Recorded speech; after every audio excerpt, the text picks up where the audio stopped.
No, I'm not a psychologist. If I would be, my parents might be proud of me.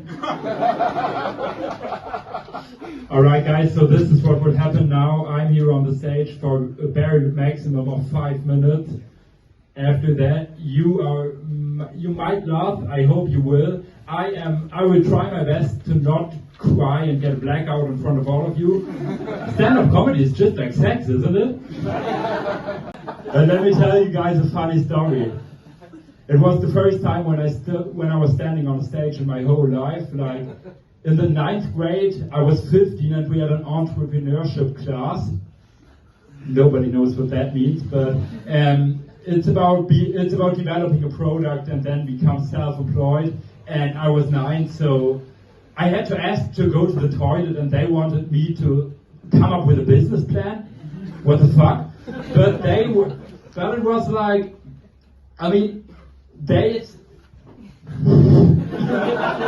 I was 15 years old, so I even couldn't use only 1% of my brain for school activities.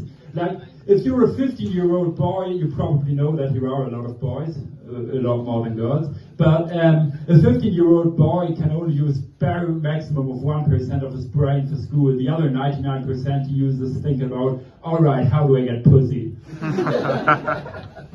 And that didn't even work, so what do you expect me to deliver in school with the rest 1%? So, my teacher at the end of the year made a huge event. 5 people had to go to the stage and pitch their idea. I was one of them, the other 4 were there because they made great progress. I was there because I was sick on the day where they decided who has to go to the stage.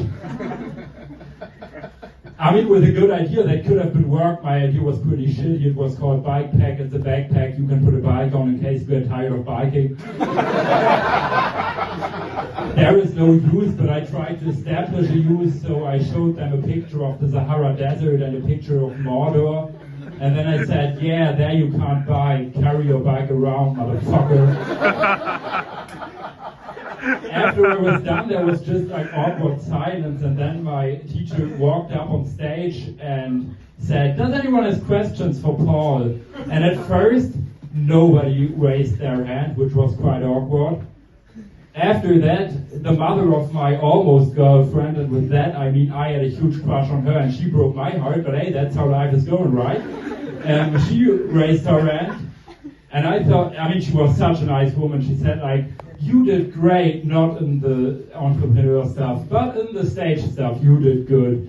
And then my mother raised her hand, which is why I remember that day, because I thought you better say something nice now. And she went like, yeah, you know, I don't think, the thing with the volcano in the picture of your presentation, was that a joke? And I was like, yeah, Mom, that was a joke. I was trying to use humor as a tool to get the audience's attention and to make them bond with me because I don't know them at all. And she was like, yeah, no, I think you used humor in order to distract your teacher from the fact that you haven't done anything at all. In front of all the people. I said, no, Mom, that's not the case. She said, if that's not the case, then why the hell did your presentation had 4 slides? One of them was a picture of Mordor and one was a slide saying, thanks for your attention, as everyone's question. And I said, well, this is why I don't invite you to school events in the first place, Mom. Yeah, no, I'm joking. I love my mom. Yeah, my mom is a quite good woman. I mean, even though I was an annoying and nasty kid, like one time I remember that I tried to run away from home because I wasn't allowed to sleep over at a friend's place. And I had nothing with me than a world map, orange juice, and a piece of Parmesan cheese. And so, I mean, I didn't make it that far, obviously. Like, my mom called me up and she said, no, don't do that. And I said, okay. So, as I said, she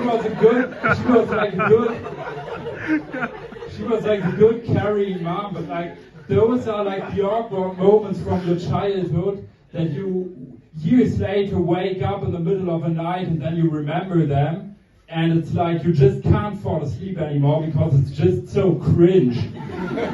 Like if you feel that, I do have a life hack for you. It's like most of the people who don't know you don't know that this has ever happened. So for them it just never happened. And as long as you don't like go onto a stage on, let's say, an open mic and say that in form of jokes, nobody will ever know. But let's be honest, what dumbass would do that, right? Thank you.